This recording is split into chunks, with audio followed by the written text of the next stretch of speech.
Changeons de registre pour parler santé avec la lutte contre la surmortalité maternelle et infantile. La République démocratique du Congo s'engage à sortir du groupe de 26 pays le plus touchés à travers le monde.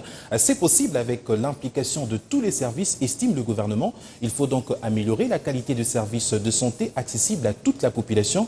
Pour ce faire, le gouvernement congolais annonce le lancement dans le tout prochain jour d'un programme des subventions stratégiques de soins et autres services de santé en faveur de la mère et de l'enfant. Une vraie déclaration de guerre contre un fléau dévastateur.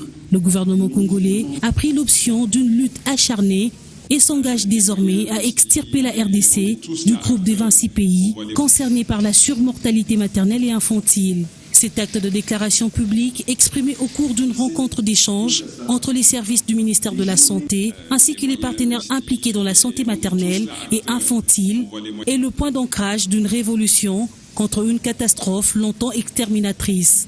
Afin de renouveler et contextualiser cet engagement, afin de partager et débattre des différentes expériences des uns et des autres, et afin de redéfinir ensemble les stratégies d'intervention, le cadre de concertation ainsi que le cadre de suivi et d'évaluation.